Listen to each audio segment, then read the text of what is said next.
የምጀምረው ትምህርቴ እግዚአብሔር መሰማትን ይወዳል።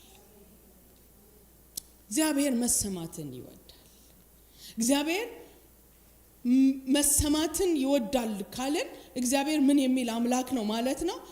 እስቲ በሉ የሚናገር አምላክ ነው።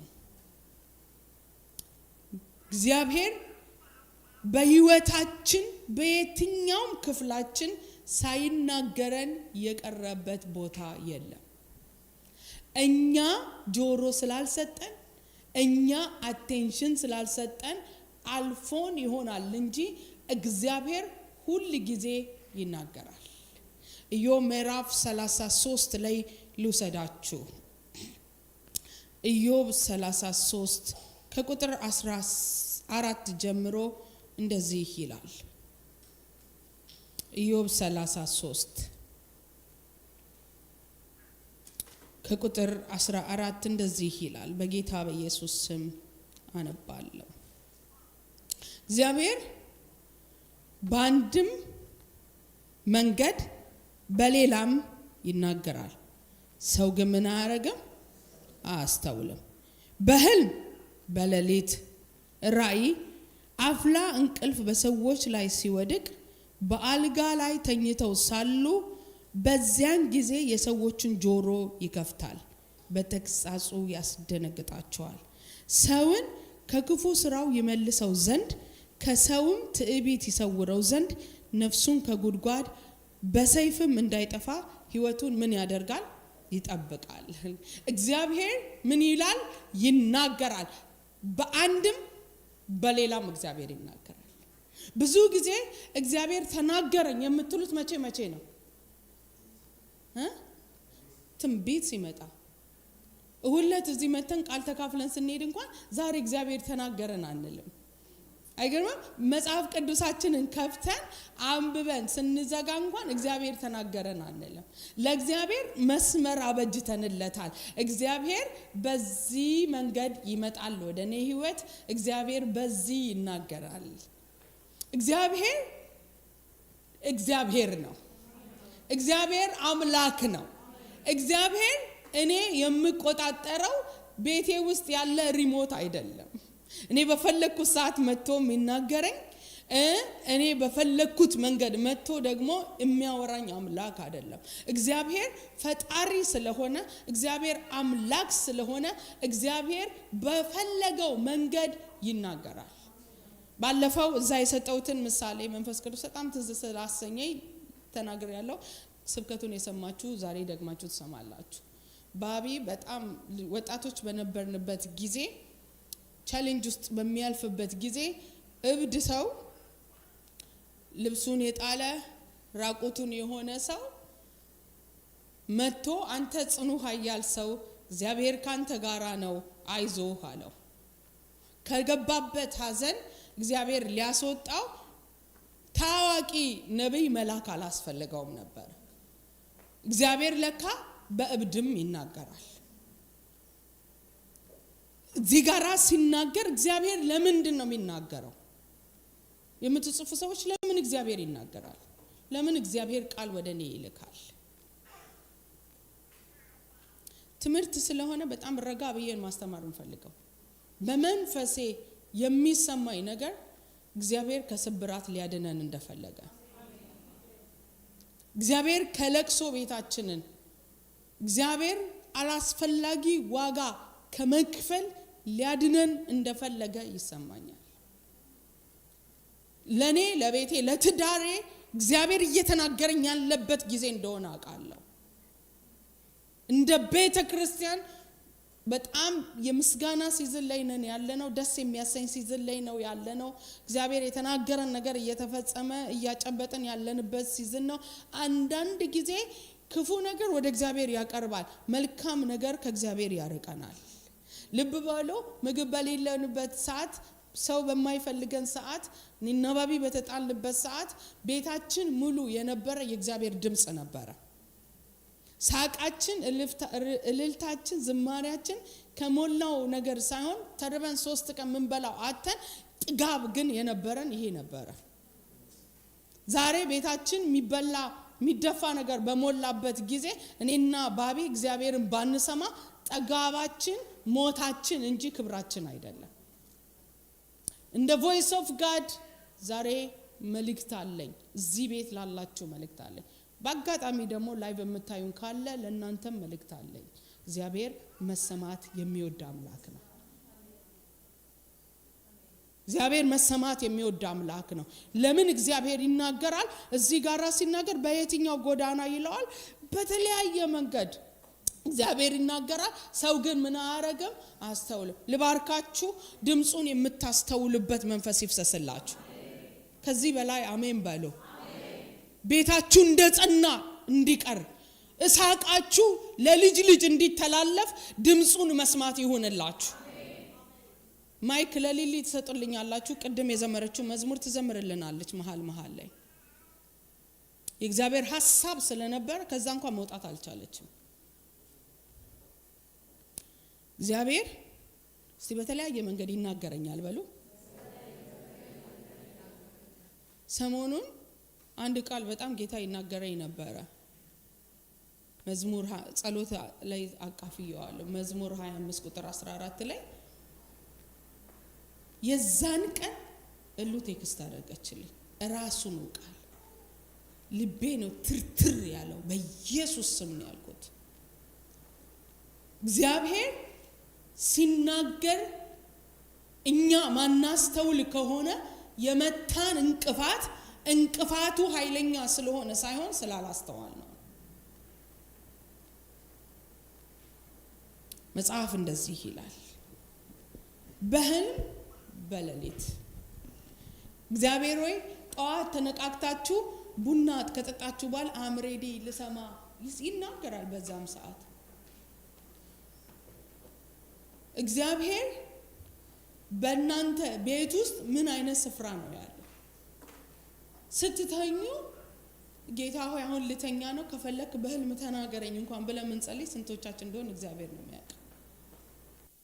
እግዚአብሔር ስትተኙ አለ፣ አይናችሁ ሲጨፈን አለ እኔ ምናችሁን እከፍታለሁ ይላል። እስቲ ጆሮአችሁን በሉ።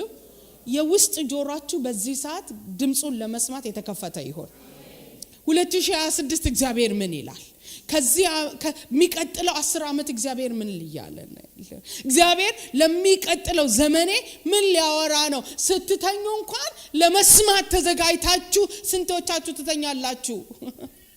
እኔ ምን አደርጋለሁ አለ? ሲጆሮ በሉ። ጆሮን እከፍታለሁ አለ። ለምንድን ነው ጆሮን የሚከፍተው? በራእይ አለ እናገራለሁ። በአልጋ ላይ ተኝተው ሳሉ በዚያን ጊዜ የሰዎችን ጆሮ ምን ያደርጋል? ይከፈታል። በተግሳጹ ምን ያደርጋል? ያስደነግጣል። ሰው ከክፉ ስራው ምን ያደርገው ዘንድ? ይመልሰው ዘንድ። ክፉ እየሰራችሁ እግዚአብሔር በማይደሰትበት መንገድ ውስጥ እየሄዳችሁ እግዚአብሔር ዝም ከሚላችሁ እግዚአብሔር ገስጾ ይመልሳችሁ። እግዚአብሔር የሚያስፈራው ሲናገር ሳይሆን፣ እግዚአብሔር የሚያስፈራው ሲገስጽ ሳይሆን፣ እግዚአብሔር የሚያስፈራው ዝምታ ነው። ዝም አይበል እግዚአብሔር። ዝም አይበል። ቢፈልግ በበትር ይምታን፣ ቢፈልግ እግዚአብሔር እንደወደደው ልጅ ነንና መቆንጠጥ ካለው ይቆንጠጥ። ዕብራውያን 10 ላይ ሲናገር ከጸጋ የማይቀጣ ልጅ ምንድነው ይላል? ዲቃላ ነው አለ። እግዚአብሔር ግን ከጸጋው ከቅድስናው ተካፋይ እንድትሆኑ ልጅ ስለሆናችሁ ምን ያደርጋችኋል ይላል? እስቲ ይቀጣል በሉ። ይቀጣል። በአዲስ ኪዳን ቅጣት አለ። የእግዚአብሔር ቅጣት ግን ከምኑ ሊያካፍለን ነው? ከቅድስናው ሊያካፍለን ነው። ማይ ጋድ ቀጥቶ ያካፍለን። እግዚአብሔር ምን ያደርጋል? ይገስጻል። እስቲ ይገስጻል በሉ። ስትገሰጹ ማትወዱ ሰዎች ከፊታችሁ ስብራት አለ። እርግጠኛ ሆኜ እነግራችኋለሁ፣ ስብራት አለ። አንድ ቦታ ልውሰዳችሁ። ዘፍጥረት ምዕራፍ 4 ላይ የመጀመሪያው ቅጣትን ያስተናገደው ሰው አዳምና ሔዋን ናቸው። የሚቀጥለው ሳምንት እዛ መጣበታለሁ። ሁለተኛው ሰው ግን ልጃቸው ነው። የመጀመሪያው ነፍሰ ገዳይ በመጽሐፍ ቅዱስ ታሪክ በምድር ላይ የመጀመሪያ ነፍሰ ገዳይ ቃኤል ነው። ምዕራፍ 4 ቁጥር 6 እንዲህ ይላል፣ እግዚአብሔር ቃኤልን አለው፣ ለምን ተናደድክ? ለምንስ ፊትህ ጠቆረ? መልካም ብታደርግ ፊትህ ባበራ አይደለምን? ልብ በሉ፣ እግዚአብሔር ራሱ መጥቶ ነው ቃኤልን እያወራ ያለው። ቃኤል ምንድነው ያስቆጣ? አንዳንድ ቁጣዎች በልብ ውስጥ ያለ ኃጢአትና ክፋት። ሰው በክፋት መንገድ ውስጥ እየሄደ መገሰጽን አይወድ። አምቴሊንጉ ጻድቅ ሲቀጣ፣ ጻድቅ ሲገሰጽ ደስ ይለዋል። ቃኤልን እግዚአብሔር መጥቶ መልካም አድርገ ቢሆን ኖሮ ፊት ምን ባደረገ ነበረ? እስቲ በሉ የእግዚአብሔር ሐሳብ በቃኤል ህይወት ውስጥ ምን ማድረግ ነው? ፊትን ማብራት ነው። ፊትን ማብራት ነው። ፊታችሁ መብራት ካቆመ፣ ፊታችሁ ሻይን ማድረግ ካቆመ ያላችሁበትን ቦታ ቼክ አድርጉ። ህይወታችሁን ቼክ አድርጉ። እንደ እግዚአብሔር ሐሳብ እየተራመዳችሁ አይደል? አንዳንድ ሰው ዝም ብሎ በቁጣ የተሞላ ሰው ማይ ፍሬንድ ስነ ስርዓት ያዝ እንዴ! እዛ ከእግዚአብሔር ጋር መጨረስ ነው መጀመሪያ። አይገርምም? ቃኤል በልቡ የያዘው ነገር ስላለ እግዚአብሔር መጥቶ ደህና ነህ ቃኤል ሲለው እግዚአብሔር ነው እየተቆጣ ያለው። እንዴ ምንም እኮ አይደለም፣ ምንም አይደለም። መጽሐፍ ሲናገር እንደዚህ ይላል፣ ለምን ፊትህ ጠቆረ? መልካምን ብታደርግ ፊትህ የሚያበራ አይደለምን? መልካም ባታደርግ ግን ኃጢአት በደጅ ታደባለች፣ ፈቃዷ ወዳንተ ነው፣ አንተ ግን በእርሷ ምን በልባት? ንገስባት። እግዚአብሔር የመጣው ሊያወራው የመጣው እግዚአብሔር ሊኮንነው አይደለም። እግዚአብሔር የመጣው ጀጅ ሊያደርግ አይደለም። እግዚአብሔር የመጣው ወደ ቃየል ህይወት ውስጥ እግዚአብሔር የመጣው ሊያነግሰው ነበር። እግዚአብሔር የፈለገው እግዚአብሔር ወደ እኔ የሚናገርበት ምክንያት ምንድነው? ገዥነቴን እንድጠብቅ። ለምን እግዚአብሔር ይናገራል? በኃጢአት እንዳልገኝ። ለምን እግዚአብሔር ይናገራል?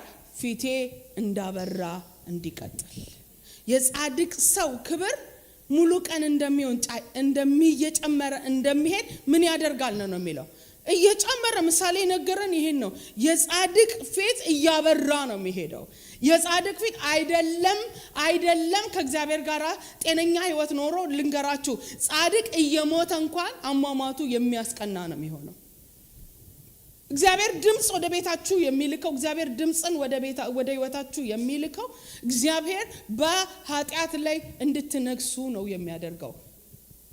እንዴ ይውልህ አለው፣ መልካም ብታደርግ ኖሮ ፊት ምን ያደርግ ነበር ይላል? ያበራ ነበር። ሰዎች ምን አገኘሽ፣ ሎተሪ ወጣሽ ወይ ወጣልሽ ወይ እስኪባል ድረስ የፊት ፈገግታሽ ሙሉ ይሆናል። ለምን እንደሆነ ታውቃላችሁ? ከእግዚአብሔር ጋር ሰላም አለ። ማይ ጋድ፣ እግዚአብሔር ሰላማችን ነው። እስቲ እግዚአብሔር ሰላሜ ነው በሉ። አካውንታችሁ ከሆነ የሚያስቃችሁ ገና አልተነካካችሁም። የጸሎት መልሳችሁ ከሆነ የሚያስቃችሁ ገና አልተነካካችሁ። በማይመች ሁኔታ የሱ ፊት ብርሃናችን ነው። አረ አሜን በሉ። እንዴ አለመሳቅ አይቻልም። ስትስቁ ሰዎች ምን አግኝታችሁ? አምቴልንጉ የመጀመሪያ ኮንፊደንስ ኢየሱስ ነው። ስራዬን ሁሉ ሰርቶ የጨረሰው። በዚህ መሃል በጌታ ፍቅር ልጠይቃችሁ፣ ይሄንን መጽሐፍ ሳትገዙ ከዚህ ቤት አትወጡ። ትላንት እያለቀስኩ ነው ሳነበው የነበረ። ኢየሱስ እየሳቁኝ እንድቀጥል ምክንያቴ ነው።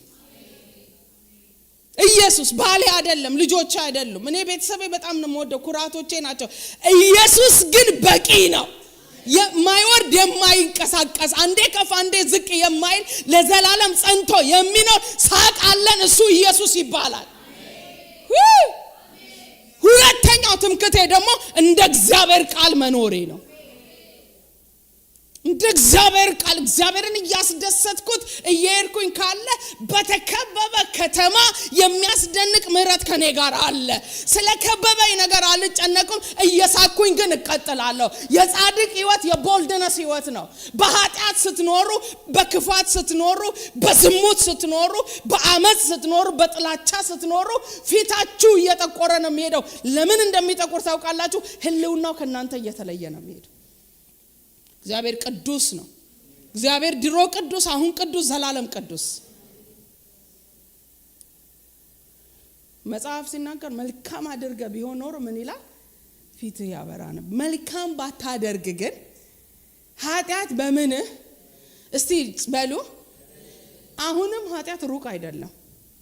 ቃየል ጋራ ያለ ኃጢአት እንዳይመስላችሁ። ኃጢአት ደጅሽ ጋር አለ። ኃጢአት በዚህ ስልካችሁ ላይ አለ። ኃጢአት ቤድሩማችሁ ውስጥ አለ፣ ገብቷል። ድሮ ሰው ነው ሰው ሳይትና ባቢላል ድሮ ፒያሳ ሄደን ነበር ኃጢአት ምን ሰራ። አሁን ግን ቤታችን መጥቷል አለ። ኃጢአት ይሄ ስልካችሁ የተቀደሰ ነው።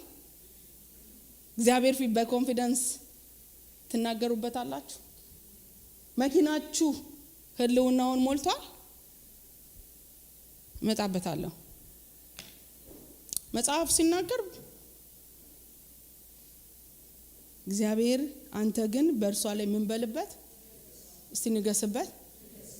እጃችሁን ቀኛችሁን ከፍ አድርጉ። በኃጢአት ላይ የምትነግሱበት ጸጋ ይለቀቅላችሁ። ከዚህ በላይ አሜን ማለት ትችላላችሁ። ኃጢአት በፉከራ አይነገስ፣ በጸጋ ነው። ኃጢአተኝነትን፣ ዓለማዊ ምኞትን ክደን የተባረከውን ተስፋችን ኢየሱስ ክርስቶስን እንድንጠብቅ የሚያደርግ የእግዚአብሔር ጸጋ ነው። ይህ ጸጋ እንደገና በሙላት ይለቀቀበት። የእግዚአብሔር ሐሳብ እግዚአብሔር ወደ እናንተ ድምጽ ይዞ ሲመጣ በንግስና እንድትኖሩ አሊያም በከፍታ እንድትኖሩ እግዚአብሔር ዛሬ ምን ይላል ይባላል። የመጣ ነገር ሁሉ ክርስቲያን አፈፋ አደርግ። እግዚአብሔር ወደ ቃየል ልብ በሉ፣ ነብይ አይደለም፣ የሆነ አስተማሪ ካህን አይደለም። ቃየል ጋር የመጣ እግዚአብሔር ነው። እግዚአብሔር መጥቶ ሲያወራው ቀጥሎ ያለውን ስሙኝ። ቃየልም ወንድሙን አቤልን ና ወደ ሜዳ እንሂድ አለው። በሜዳም ሳሉ ቃየልም በወንድሙ በአቤል ላይ ተነሳበት። ምን አደረገው? ገደል። ምን የሚለውን ድምጽ ንቆ በኃጢአት ላይ ንገስበት የሚለውን ድምጽ ንቆ። እግዚአብሔር ለቃየል ሳይነግረው አይደለም። ቅድም ባቢ ልብንና ሐሳብን ምን ያደርጋል? ይፈትሻል። እግዚአብሔር ቃየልን ቼክ ሲያደርገው በልቡ ቅናት ነው የተገኘበት። ሐሳቡን ሲፈትሸው ሐሳቡ ኮራፕትድ ሆኗል። ሐሳቡ ተበላሽቷል። ሐሳቡ እሱን የማያስደስት ነው። እግዚአብሔር ቀድሞ ነው ቃየልን አቤል ሊገለው እንዳሰበ የገባው ያወቀው። እግዚአብሔር በዚህ ወደ ቃየል በሚመጣበት ጊዜ ቃየል ምንም እያደረገ አይደለም ያለው፣ አልገደለም። ከገደለ በኋላ አይደለም የመጣው፣ ወይም ደግሞ ለሳምበዲ ዛሬ በአቤል ላይ ስለተናደርኩ ሊገድለው ነው ብሎ ተናግሮ አይደለም። ለማንም አልተናገረም። ልብ በሉ፣ እግዚአብሔር የልብ አምላክ ነው። ሲጠጋ ምን ይሰማል? ወደኛ ልባችንን ሲፈትሸው እግዚአብሔር ማለት እግዚአብሔር የአንደበት አምላክ ቢሆን ኖር እንዴት ደስ ይል ነበር። ኢትዮጵያዊ ሰፈር ነበር እግዚአብሔር የሚገኘው። ታጥቦ አንደበታችን ታጥቦ ተቀሽሮ ምናምን ነው የተመረጠ ቃል ነው ይዘን የምንመጣው ሁላችንም። እግዚአብሔር ከአፍ ቢናገር ኖሮ አንድም ሰው ፌል አያደርግም ነበር፣ ጥንቅቅ ብሎ ነበር የሚመጣው። እግዚአብሔር ግን ልብን የሚመዝን አምላክ። እግዚአብሔር ልቡን ነበር፣ የቃየል ልቡን ነበር ያየው። ስለዚህ መጣና ቃየል ኃጢአት በደጅ ያደባች ነው፣ ንገስባት። ይሄንን ሰምቶ ወጥቶ አቤልን ነው ይዞት የመጣው።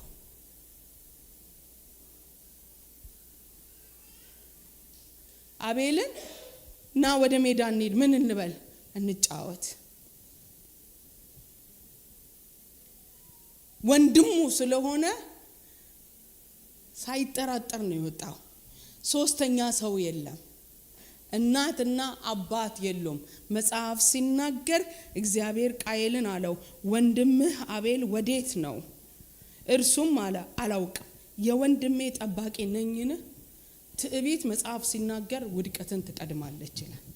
ቃየል ይሄንን ትዕቢተኛ ንግግር የሚናገረው እግዚአብሔር ላይ ነበር።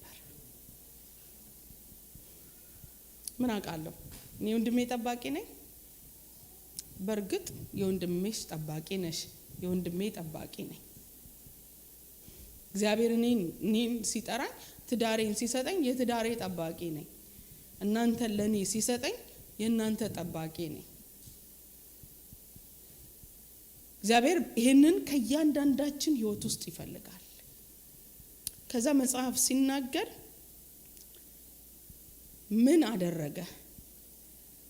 የወንድምህ የደሙ ድምጽ ከምድር ወደ እኔ ምን ያደርጋል? ይጮሃል። የወንድምህ የምኑ እናት አልጮችም፣ አባት አልጮም፣ ሰንበዲ አልጮም፣ ደም ነው የጮው። በህይወታችሁ ሶስት ነገር ተጠንቀቁ። የሰው ደም፣ የሰው ላብ፣ የሰው እንባ። እግዚአብሔር እነዚህ ነገሮች ጨርሶኑ ኢግኖር አያደርግም። ሰው አያልቅስባችሁ። በተለይ ንጹህ ሰው አያልቅስባችሁ። እግዚአብሔር እንባን ይቀበላል። እንባ ያስከፍላል እግዚአብሔር።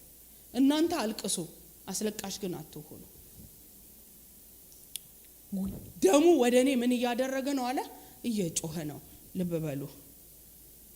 አሁን የወንድምህ ደም ከእጅህ ለመበቀል አፏን በከፈተችው ምድር ላይ አንተ የተረገምክ ነህ። ቅድም ኤርሚያስ 11ን ስናነብ እግዚአብሔር ምን አለ? ቃሌን ስለማትሰሙ ምን ይሆናችሁ ትሆናላችሁ? የተረገማችሁ ትሆናላችሁ። የእግዚአብሔርን ቃል ዛሬም የሚያምጽ ሰው በበረከት አይኖርም። ይህ እግዚአብሔር የባረከው ቃሉን ነው። የእግዚአብሔር በረከት በእናንተ ህይወት ውስጥ እንዲሰራ የምትፈልጉ ከሆነ እግዚአብሔርን ስሙት። እግዚአብሔርን እስካልሰማችሁ ድረስ በህይወታችሁ ውስጥ እርግማን እንደቀጠለ ይኖራል። ከለቅሶ ለቅሶ፣ ከሐዘን ሐዘን፣ ከስብራት ስብራት፣ ከቁስል ወደ ቁስል። እግዚአብሔር ሰው ማረብ ሰጧችሁ እንባችሁን ሊያቆም የማይችል ለቅሶ ነው ደግሞ ወደ ህይወታችሁ የሚመጣው። ስብራቱ ሐኪም ቤት ተሄዶ በምንድነው በሚጠገን ነገር በወጌሻ የሚጠገን ወይም የሆነ ነገር ተደርጎለት በክራንች ተደግፋችሁ የምትሄዱበት አይደለም። እግዚአብሔር ሲሰብር የሚያቆማችሁ አይኖርም። ቮይስ ኦፍ ጋድ። እዚህ ቤት ያላችሁ የእግዚአብሔር ወንድና ሴት ልጆች እግዚአብሔርን ፍሩት። እግዚአብሔር የሚፈራ አምላክ ነው። እግዚአብሔር ፊት ቀና ብለን መመለስ የጀመርን ቀን በአፋችን እንደ ቃየል ላንል እንችላለን። እኔ ወንድሜ ጠባቂ ነኝ ላንል እንችላለን። አክሽናችን ምን እያለ ነው ያለው? በልባችን ምን እያለ ነው ያለ ነው? እርምጃዎቻችን እግዚአብሔር እንደነገረን ነው እየሄድን ያለ ነው? ቃየል የእግዚአብሔርን ድምጽ ነው ተላልፎ ሄዶ ወንድሙን የገደለው። ፊዚካሊ ነው እነሱ የተጣሉ የገደለው። ደሙ እውነተኛ ደም ነው የፈሰሰው። ዛሬ ፊዚካሊ አንገልም፣ ምክንያቱም መንግስት ይጠይቀናል። እግዚአብሔር ነግራችሁ እንደ እግዚአብሔር ቃል ማትሄዱ ከሆነ እነግራችኋለሁ በርግማን ውስጥ ነው የምትኖሩት። ትለፋላችሁ፣ በረከት አታገኙም። ትሮጣላችሁ፣ አትደርሱም። ትለፋላችሁ፣ በህይወታችሁ ውስጥ የሚጨበጥ ነገር አይኖርም። በሐጌ መጽሐፍ ያለው ይሄንን ነው። እንደ ህጉ መሄድ አቁሞ ትሰራላችሁ፣ ደሞዝ ትቀበላላችሁ። ደሞዝም በከረጢት ኪስ እንደሚከት ትሆናላችሁ አለ። ትበላላችሁ ግን ምን አትሉም፣ አትጠግቡም አለ። ትተኛላችሁ አለ።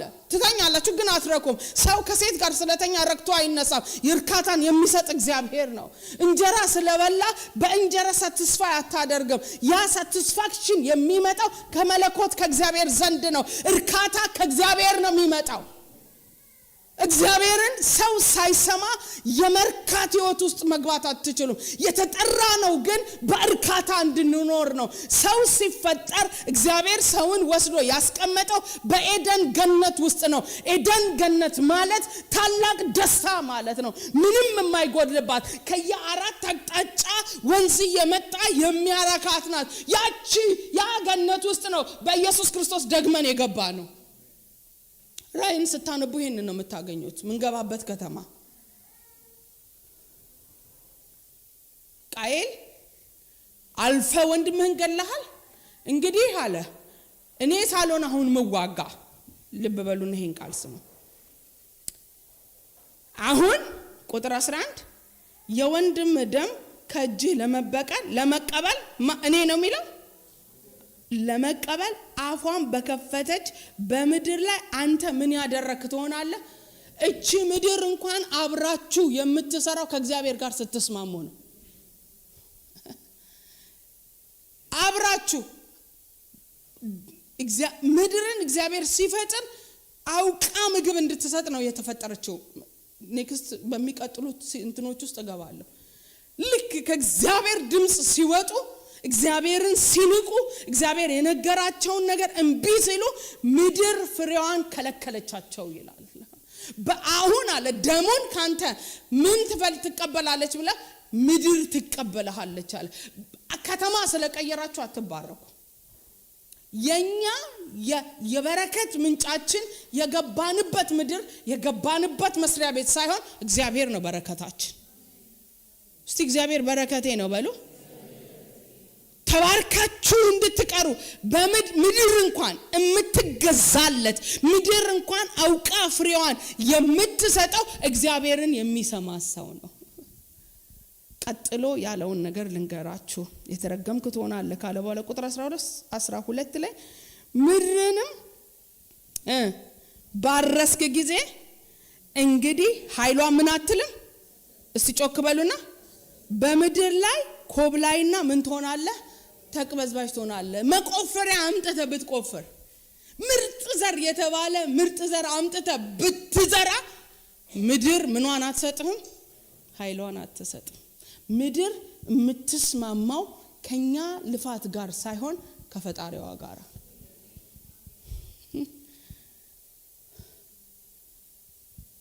ይገርም።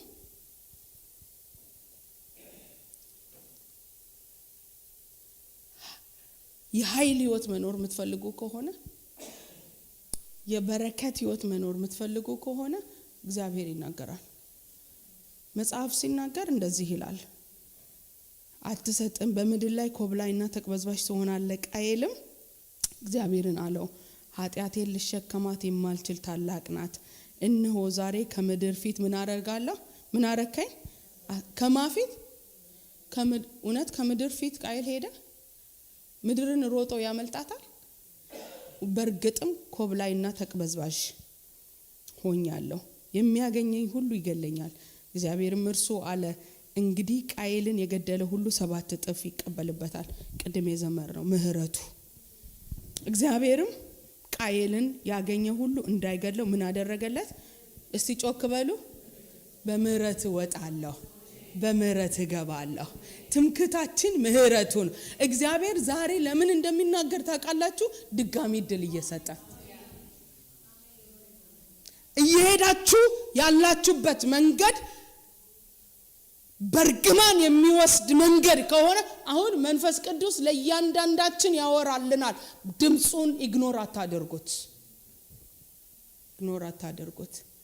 ለቃየል እግዚአብሔር ከዚህ በኋላ የማትረባነ አንተ በምድር ላይ ደም አፍሳል፣ የመጀመሪያ ነፍሰ ገዳይ ነው በቃ ብሎ አውጥቶ አልጣለው። እግዚአብሔር ሁሉ ጊዜ ድጋሚ ድል ይሰጣል። በድጋሚ ድል ግን አይቀለድም።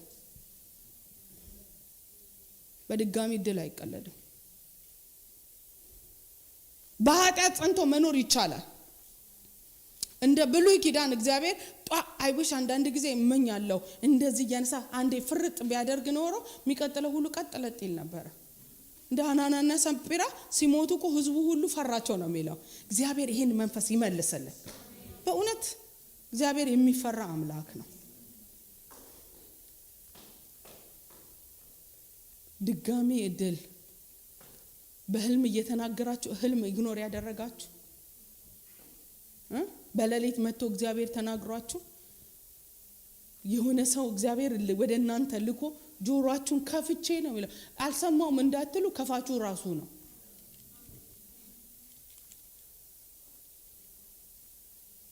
እኔ ለራሴ ጸልያለሁ ለቤቴ ጸልያለሁ ድምጹን አልፌ ወድቄ እንዳልገኝ እግዚአብሔር አሁን እንድንነቃ በሚፈልግበት ጊዜ መንቃት ይሆነልን። አገርም መጽሐፍ ሲናገር በጣም ልቤን የነካኝ ቃል ግን ይሄን ነው።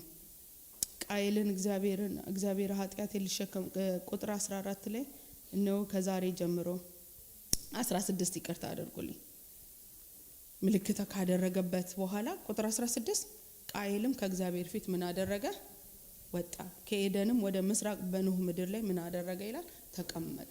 እግዚአብሔርን አለመስማት የመጨረሻ ነገሩ ከህልውናው እንድንወጣ የሚያደርገው እግዚአብሔር ደጋግሞ ወደ ህይወታችን የሚመጣው በፕሬዘንስ እንድንኖር እግዚአብሔር ለምን ይናገራል በህልውናው እንድንኖር ከህልውናው ውጪ ራቁታችንን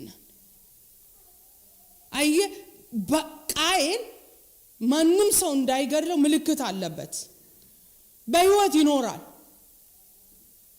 ይኖራል ለቃየል የመኖር እድል ተሰጥቶታል ግን በእግዚአብሔር ፊት አይደለም። ጥሩ ባላግብታችሁ ጥሩ ስራ ሰርታችሁ ጥሩ ኑሮ እየኖራችሁ ህልውናው ከናንተ ቢወጣ ምን ይጠቅማችኋል? እግዚአብሔር ከፊቱ አያስወጣ። ዛሬ በጠዋት ያጸለይኩት ይሄንን ነው። ቃየልም ከማፊት ወጣ ይላል ከእግዚአብሔር ፊት ወጣ። ማይ ጋድ እስቲ መጽሐፍ ቅዱስ ይዛችሁ የመጣችሁ ባይብል ይዛችሁ የመጣችሁ ከሚቀጥለው ሳምንት ጀምሮ መጽሐፍ ቅዱስና ማስታወሻ ይዛችሁ እንድመጡ። ይሄ ካፌ አይደለም እግዚአብሔር ያለበት እግዚአብሔር የሚናገርበት ቦታ ነው ለመማር ለመስማት። ይሄንን መልእክት ከ5 ከ10 አመት በኋላ ታዩታላችሁ።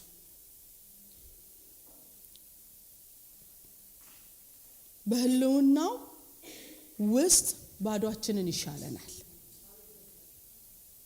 ስራ ሳይኖር ምግብ ሳይኖር ሊትራሊ ምግብ ሳይኖር ምን ለብሰው ምን ቀይረው ልብስ ሳይኖር እግዚአብሔር ግን ድምቀት ሆኖን አይቻል።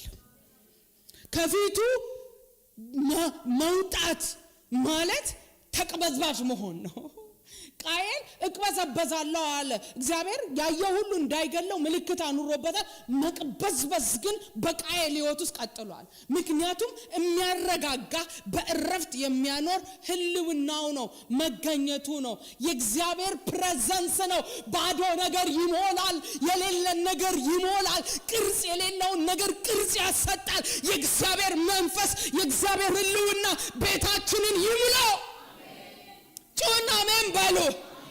እንዴ ሙሴ ያለው ይሄንን ነው። ምን ዋጋ አለው አለ። እንዴ ምን ዋጋ አለው እኔ ማርና ወተት ምድር ብታስገባኝ አንተ አብረኝ ካልገባ ምን ዋጋ አለው? መልአክ ከፊት ይሄዳል ሲል እኔ መልአክ አልፈልግም አለ። ትቀልዳላችሁ? አንድ መልአክ እኮ ቢገለጥ እዚህ ጋር አንዳችንም መቆም እኮ ማንችል ግሬስ ያለው ነው። ሙሴ ጉዳዩ መልአክ አይደለም። የሙሴ ራብ እንጀራ አይደለም። የሙሴ ራብ ማርና ወተት አይደለም። አንተ ካብረህን ካልወጣ ኢቭን በስምህ አውቄያለሁ አለ እግዚአብሔር። በስምህ አውቄያለሁ ሞገስ አግኝታል ብለኸኛል። ምን ዋጋ አለው አለ። አብሮኝ የሚሄደውን አላስታወከኝ። እኛ እኮ የሆነ ነብይ ስም ጠራ ብለን ምናለቅስ ምስኪን። በጣም የተመታ ዘመን እግዚአብሔር ፈውስ ያምጣልን። ምንድነው እናት አባቶቻችን ካወጡልን ስም ሌላው አይደለም የሚያወጡት። እኔ የዘንድሮ ነብዮች ነው በጣም ያስቆኛል። ስም ጠርታ አብረው እየሳቁ ይሮጣሉ።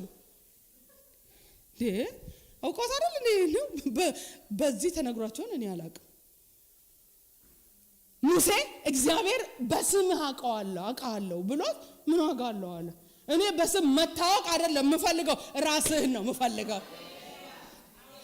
አረ እግዚአብሔር ከኛ ጋር ይሁን። ማጋ ሞልተን እኮ ነው የምንሄደው።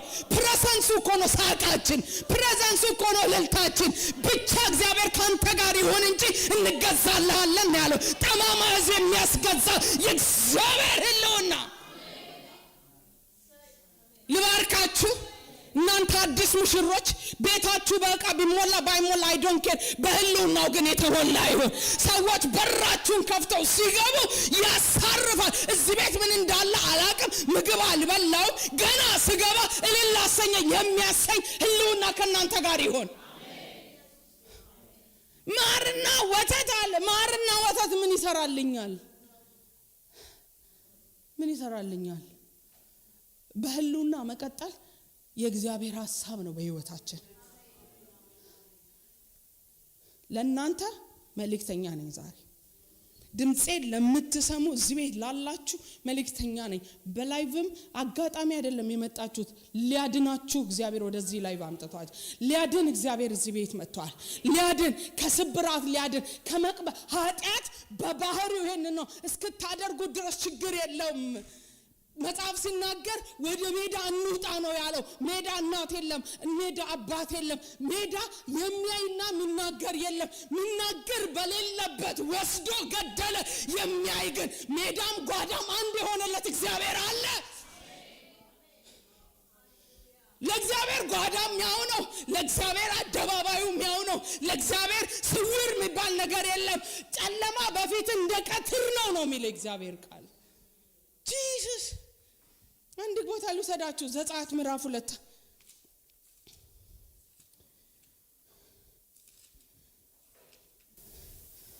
እንዲህ ይላል ቁጥር 11 በዚያም ወራት እንዲህ ሆነ፣ ሙሴ ጎበዝ በሆነ ጊዜ። ምን በሆነ ጊዜ? እስቲ ጮክ በሉና። ወደ ወንድሞቹ ወጣ፣ የሥራቸውን መከራ ተመለከተ። የግብጽም ሰው የወንድሞቹን የዕብራዊን ሰው ሲመታ አየ። ቁጥር 12 ወዲህና ወዲያ ተመለከተ፣ ማንም ምን አላለም?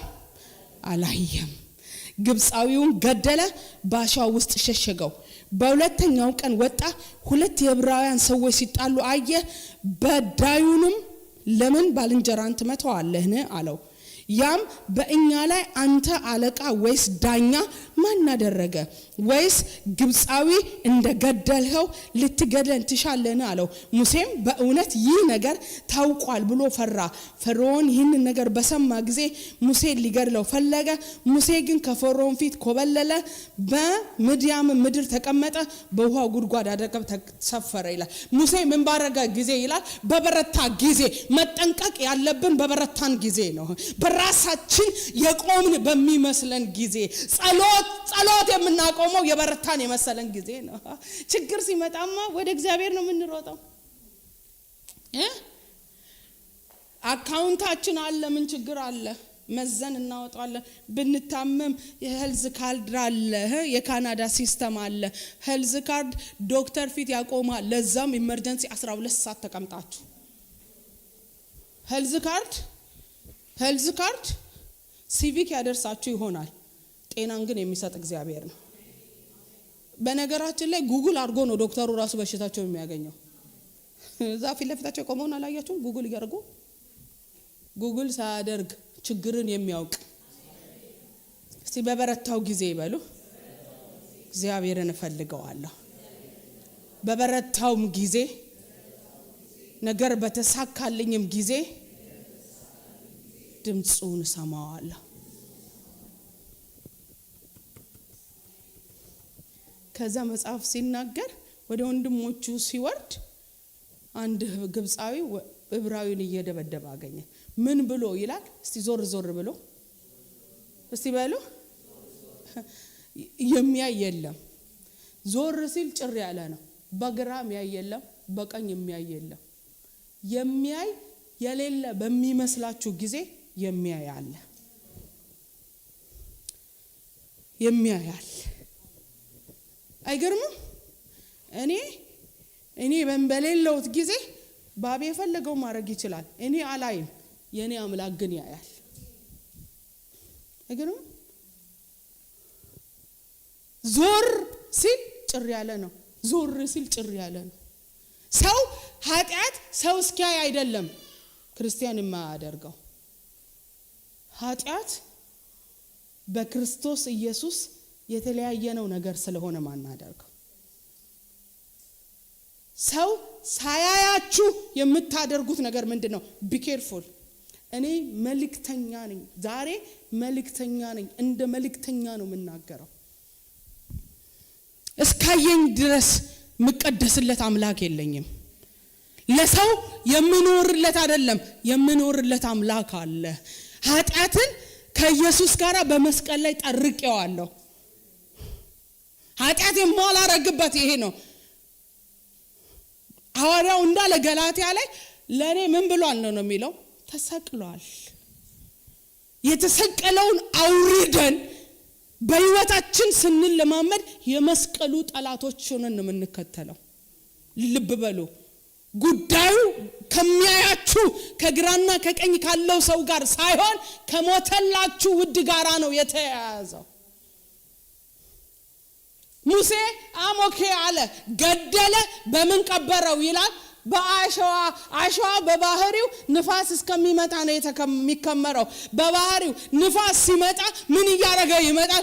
እየተገለጠ ይመጣል። ብዙ ሰው እንዲህ ነው። ሰው እስከሚያየው ድረስ ነው ሁሉን ነገር የሚያደርገው። ሰው አይቶት ንስሐ የሚገባው ኃጢአት ለኔ ንስሐ ትክክለኛ ንስሐ አይደለም። የዳነ ክርስቲያን ኃጢአት ሊያደርግ ይችላል። ኃጢአት ካደረገ ግን ተጸጽቶ መጥቶ ንስሐ ይገባል። ማንም ሰው ስለያዘው አይደለም። በኤቪደንስ ድሮ ልክደይ ነው። ህግ እንኳን ይፈርዳል እንኳን እግዚአብሔር። ቺቲንግ አልጋ ላይ መተኛት አይደለም። እሱ የመጨረሻ ውሳኔ የመጨረሻ ስቴፕ ነው። መንፈስ ቅዱስ ባለፈው ከሊዱ ጋር ያወራን ነበር ፍራይዴ። ስልክ አውጥቼ መቼስ ጉግል እዚ ምንድነው ይሄ ኮንታክት ውስጥ ገብቼ ፈልጌው አውጥቼ ነው የምደውለው። አውጥቼ ስደውል መንፈስ ቅዱስ ስነ ስርዓት ይላል። ይሄ የተገባሽ አይደለም። ቀጠሮ ተይዞ ሲኬድ መንፈስ ቅዱስ እየተናገረ ነው። ይሄ ሁሉ ፕሮሰስ አልፎ ሄዶ የሚተኛ ሰው ያ ሰው ከህልውና ውጪ ነው። መንፈስ ቅዱስ እያንዳንዱን ስቴፕ ነው የሚናገረው። ልብ በሉኝ፣ በኢየሱስ ስም እዚህ ከተማ ላይ የተለቀቀ የዝሙት መንፈስ የተሰበረ ይሁን። ጮክ በሉና አሜን በሉ።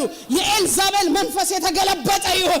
ዛሬ እንገለብጠዋለን። ይሄ መንፈስ የጋለሞታ መንፈስ ቤተክርስቲያን ላይ አይሰራ። in the name of Jesus, in the name of Jesus። ኖርማል አይሆንም። እኛ ሰፈር እኔ በማገለግልበት ቦታ ኖርማል አይሆንም። የማስፈልግ ቴክስት የምትላላኩ ሰዎች መንፈስ ቅዱስ ያያችኋል። ከባል ሊሰወር ይችላል፣ ከሚስት ሊሰወር ይችላል፣ ከቤተ ክርስቲያን መሪ ሊሰወር ይችላል፣ ከጓደኛ ሊሰወር ይችላል። እግዚአብሔር ግን ያያል። ዲሊት የምታደርገው ከኔ ፊት ነው እንጂ ከእግዚአብሔር ፊት ዲሊት አታደርገው። ዞር እያላችሁ የምትራመዱትን እያንዳንዱን ስቴፕ እግዚአብሔር ሪከርድ ያደርገዋል። እግዚአብሔርን መፍራት በዚህ ቤት ይፍሰስ። እኔ ዞር እያልኩ የምኖርለት ህይወት አልተሰጠኝም። በኮንፊደንስ ሰው ሲኖር እቀደሳለሁ፣ ሰው ሳይኖር እቀደሳለሁ። ቅድስናዬ ለባሌ አይደለም። እኔ ባሌን ያገኘሁት ቸርች ነው። ከባሌ በፊት ያገኘሁት ኢየሱስ አለ። ቅድስና ለእግዚአብሔር። እስቲ ቅድስና ለእግዚአብሔር በሉ። አይገርምም? ሙሴ ያ ሁሉ ስቴፕ ሄዶ በአሸዋ ይገለጣል። መንፈስ ቅዱስ ይሄንን ቃል ከሐሙስ ጀምሮ በልቤ ላይ ያፈሳል፣ ይገለጣል። ነውር እስከ ተወሰነ ጊዜ እንጂ መገለጡ አይቀርም። መጽሐፍ ይሄ ቃል የታመነ እንደሆነ ታውቃላችሁ። እውነት ነው የሚላል። በጨለማ ያለ የማይገለጥ ምን አለ? የተሰወረ የማይገለጥ ምን አለ ይላል። እግዚአብሔር ሁሉን ወደ ምን ያመጣዋል? ወደ ብርሃን ያመጣዋል። የዛኔ ልጆች አንገት እንዳይደፉ፣ የዛኔ ቤተክርስቲያን አብረው የሚያገለግሉ አንገት እንዳይደፉ እነግራችኋለሁ። ዞር ማለት አቁሙና ቀና በሉ። እስቲ ቀና በሉ። በቃ የዛኔ በኮንፊደንስ ነው የምትወጡት። የዛኔ በደስታ ነው የምትወጡት። ቤታችሁን እናንተ ወጣቶች በንጹህ መሰረት መስርቱት።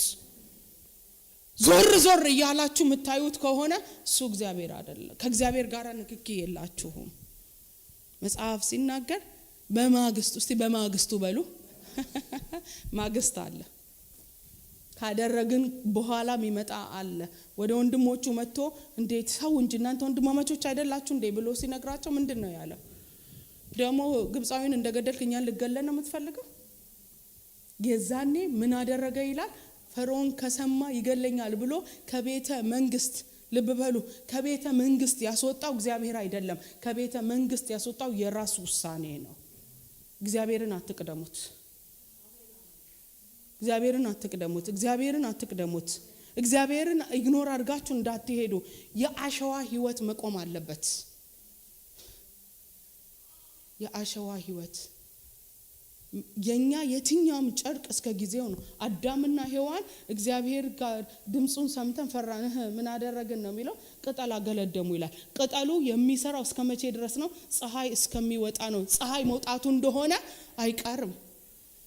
በየትኛውም ነገር ብንሸፍነው መገለጡ አይቀርም። እግዚአብሔር እድል እየሰጠ አለ። እግዚአብሔር ለምን ይናገራል? ተሰብረን እንዳንቀር። እግዚአብሔር ለምን ይናገራል? ወድቀን እንዳንቀር። እግዚአብሔር ለምን ይናገራል? ለውርደት እንዳንሆን። እግዚአብሔር ለምን ይናገራል? በኃጢአት ላይ ገዝተን እንድንኖር። እግዚአብሔር ለምን ይናገራል? በህልውና ውስጥ ዘመናችን እንዲያልቅ። አጁ በህልውና ውስጥ ስትኖሩ ተቀበዝብዛችሁ አትኖሩ። የረካ ህይወት ትኖራላችሁ በህልውና። ውሃ አያረካንም፣ ህልውናው ነው የሚያረካን። እግዚአብሔር ህልውና። አንድ ሌላ አመፀኛ ሰው ላሳያችሁ።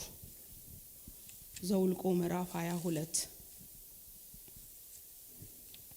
እንደዚህ ይላል። የእግዚአብሔርን ድምጽ እናንተ ቃሉንም ስለምታውቁ ከ6 ልጀምር። የሞዓብ ሽማግሌዎች፣ የሚዲያም ሽማግሌዎች የሟርት ዋጋ በእጃቸው ይዘው ሄዱ። ወደ በለዓም መጡ፣ የባላቅን ቃል ነገሩት። እርሱም ዛሬ ሌሊት በዚህ እደሩ፣ እግዚአብሔር እንደሚነግረኝ እመልስላችኋለሁ አላቸው። የሞዓብ አለቆች በበለዓም ዘንድ ተቀመጡ። እግዚአብሔር ወደ በለዓም መጥቶ እነዚህ በአንተ ዘንድ ያሉ ሰዎች እነማን ናቸው አላቸው። እግዚአብሔር ሳቅ ይመስላችኋል? እሱ እነዚህ ናቸው እንዲል እግዚአብሔር ይፈልጋል። እርሱም ዛሬ ሌሊት በዚህ እደሩ። እግዚአብሔር በለዓምም እግዚአብሔርን የሞዓብ ንጉስ የሴፎር ልጅ ባላቅ እነሆ ከግብጽ የወጣውን ሕዝብ ምድርን ፊት ሸፈነ። አሁንና እርሱን እርገምልኝ፣ ምናልባት እዋጋው አሳድደው ዘንድ እችል እንደሆነ ብሎ ወደ እኔ ልኳል አለ።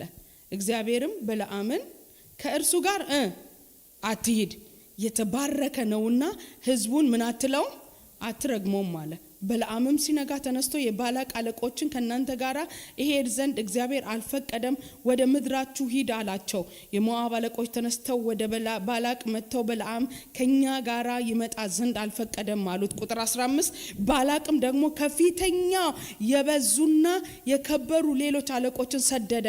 ወደ በለዓምም መጥተው የሴፎር ልጅ ባላቅ ክብርህን እጅግ ታላቅ አደርገዋለሁና የተናገርከውን ሁሉ አደርግልሃለሁ፣ እባክህ ወደ እኔ ትመጣ ዘንድ ምንም አይከልክልህ፣ እባክህና ይህንን ሕዝብ እርገምልኝ አለ ብለው ነገሩት። በለዓም መልሶ የባላቅ ባሪያዎችን ባላቅ በቤቱ የሞላውን ወርቅና ብር ቢሰጠኝ በትንሹም ይሁን ወይም በትልቁ ቢሆን የአምላኬን የእግዚአብሔርን ቃል እተላለፍ ዘንድ አይቻለኝም። አሁንም እግዚአብሔር ደግሞ የሚነግረኝን አውቅ ዘንድ እባካችሁ ዛሬ ሌሊት ደግሞ በዚህ እደሩ አላቸው። እግዚአብሔርም ወደ በለዓም ሌሊት መጥቶ ሰዎቹ ይጠሩ ዘንድ መጥተዋል እንደሆነ ተነሳ፣ ከነርሱ ጋር ሂድ፣ ነገር ግን የምነግርን ቃል ብቻ ታደርጋለህ አለው። በለዓምም ሲነጋ ተነሳ፣ አህያይቱን ጭኖ ከሞዓብ አለቆች ጋር ሄደ።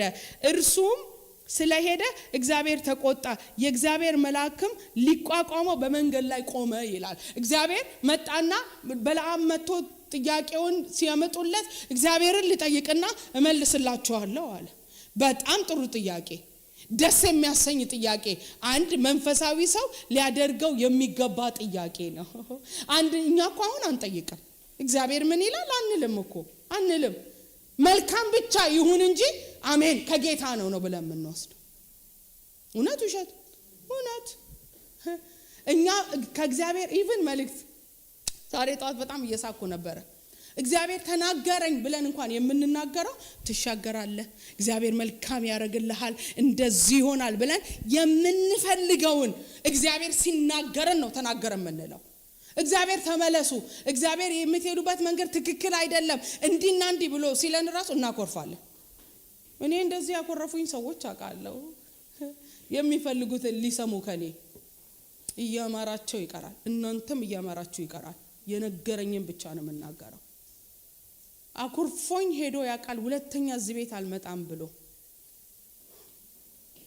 እኛ ለመልካም ነገር ብቻ ከእግዚአብሔር ሰማን እንላለን። እግዚአብሔር ኖም ሲል መልስ ነው።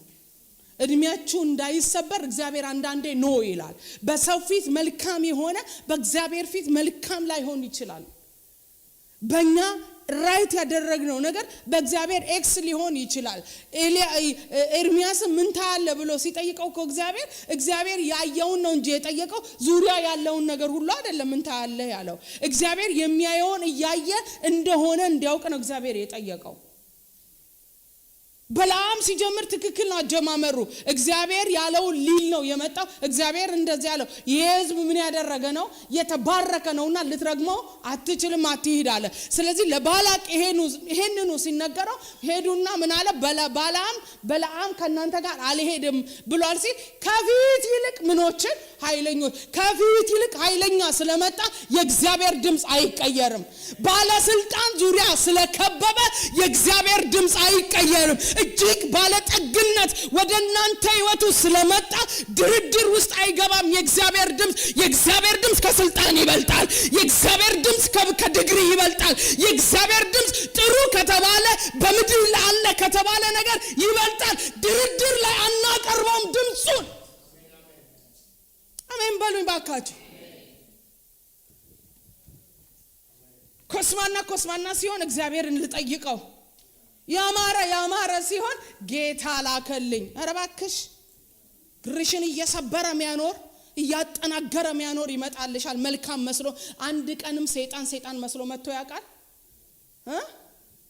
ሰይጣን ጭራቅ የሳሉልን ከየት እንዳመጡት ጌታ ይቅር ይበላቸው።